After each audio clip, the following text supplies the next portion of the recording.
নমস্কার বন্ধুরা, আমার কুকিং চ্যানেলে আবারও সবাইকে স্বাগত।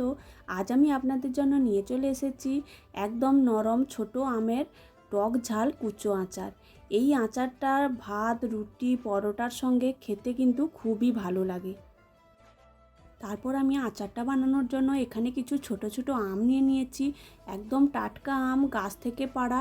এই আচার বানানোর জন্য যে আমের আঁটি হয়নি ওই আমই দরকার, আর আমগুলো একদম টক হতে হবে। এই আচারটা করার জন্য কিছু কাঁচা লঙ্কাও দরকার। আমি এখানে একদম ফ্রেশ কিছু কাঁচা লঙ্কা নিয়ে নিয়েছি, আর বোঁটাগুলো খুব ভালো করে ছাড়িয়ে নিয়েছি। তারপরে আম আর কাঁচা লঙ্কাগুলো খুব ভালোভাবে পরিষ্কার করে ধুয়ে নেব, আর একটা পরিষ্কার ন্যাকড়া দিয়ে গায়ের জলগুলো সব পরিষ্কার করে মুছে নেব। এই আচারটা বানানোর জন্য এক ফোঁটাও জল এখানে ব্যবহার হবে না, আর জল যেন একদম আম আর কাঁচা লঙ্কার গায়ে না থাকে এটাও দেখতে হবে। তারপর আমি এখানে কিছু মশলা ভেজে গুঁড়ো করে নেব। একটা কড়াই গ্যাসের মধ্যে বসিয়ে আঁচটা একদম লোতে রেখে ওর মধ্যে দিয়ে দেব হাফ চামচ মেথি, হাফ চামচ কালো জিরে, 2 চামচ গোটা জিরে, 2 চামচ মৌরি, আর 3 চামচের মতো কালো সর্ষে। এগুলো হালকা ভেজে নিয়ে ঠান্ডা করে গুঁড়ো করে নেব। তারপর ওই কড়াইতে আবারও খানিকটা সর্ষের তেল দিয়ে দেব। তেলটা খুব ভালো করে গরম হয়ে গেলে গ্যাসের আঁচটা বন্ধ করে দেব। তেলটা এখানে গরম করে তারপর ঠান্ডা করে আচারের মধ্যে দিতে হবে, তাহলে আচারটা অনেক দিন ভালো থাকবে। তারপর আমি আম আর কাঁচা লঙ্কার গায়ে যে জলটা ছিল সেগুলো আমি একটা পরিষ্কার ন্যাকড়া দিয়ে ভালো করে মুছে পরিষ্কার করে নিয়েছি।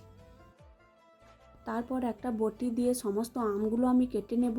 প্রথমে আমের মুখটা কেটে বাদ দিয়ে দেব, তারপর লম্বা লম্বা করে ফালি করে নেব, আর মাঝখানে বীজটা ফেলে দেব। দিয়ে একদম লম্বা লম্বা সরু সরু করে কেটে একদম ছোট ছোট টুকরো করে নেব। এই আচারটা এইরকম খেতেই খুব ভালো লাগে। তারপরে এইভাবে আমি সবগুলো আম এক এক করে কেটে নেব। আমগুলো কাটা হয়ে গেলে কাঁচা লঙ্কাগুলো একইভাবে ছোট ছোট টুকরো করে কেটে নেব। আম আর কাঁচা লঙ্কাগুলো সব একটা পাত্রের মধ্যে নিয়ে নেব। একটা পাত্রের মধ্যে আম ও কাঁচা লঙ্কার টুকরোগুলো নিয়ে নিয়েছি। ওর মধ্যে পরিমাণ মতো লবণ দিয়ে দেব। কাঁচা আমে লবণটা একটু বেশি লাগে, তাই পরিমাণ মতো লবণ দিয়ে দেব। তারপর দিয়ে দেব ওর মধ্যে আগে থেকে ভেজে গুঁড়ো করে রাখা মশলাটা, আর সামান্য হলুদের গুঁড়ো, আর দিয়ে দেব বেশ খানিকটা শুকনো লঙ্কার গুঁড়ো, আর অল্প একটু রঙের জন্য দিয়ে দেব কাশ্মীরি লঙ্কার গুঁড়ো। আর যে তেলটা গরম করে ঠান্ডা করে রেখেছিলাম ওই তেলটাও দিয়ে দেব। দিয়ে সবগুলো উপকরণ খুব ভালোভাবে মিশিয়ে নেব। একটা হাতা দিয়ে আমি সমস্ত মশলা আমের সঙ্গে খুব ভালোভাবে মিশিয়ে নেব। আপনারা চাইলে হাত দিয়েও খুব ভালোভাবে মিশিয়ে নিতে পারেন। 4 থেকে 5 মিনিট ধরে খুব সুন্দর করে মশলার সঙ্গে আমগুলো ভালোভাবে মিশিয়ে নিতে হবে। তারপর আমি এখানে একটা ধুয়ে পরিষ্কার করে রাখা কাঁচের বয়াম নিয়ে নিয়েছি। বয়ামটা একদম শুকনো হতে হবে, আর আচারটা কাঁচের বয়ামের মধ্যে রাখলে অনেক দিন পর্যন্ত ভালো থাকে।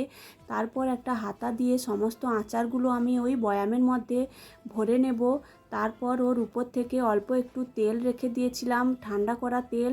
ওই তেলটাও উপর থেকে ছড়িয়ে দেব, দিয়ে সব কিছু আবারও খুব ভালোভাবে হাতা দিয়ে মিশিয়ে নেব। তারপর একদম রেডি হয়ে যাবে কাঁচা আমের কুচো আচার। এইভাবে আপনারাও বাড়িতে বানিয়ে রাখতে পারেন। এইভাবে বানালে অনেক দিন পর্যন্ত ভালো থাকবে। বেশি দিন রোদে দেওয়ারও দরকার নেই। 4-5 দিন রোদে দিলে তারপর আর রোদে দেওয়ার দরকার নেই, সারা বছরই ভালো থাকবে। ভিডিওটি ভালো লাগলে আমার চ্যানেলটি সাবস্ক্রাইব করে দেবেন।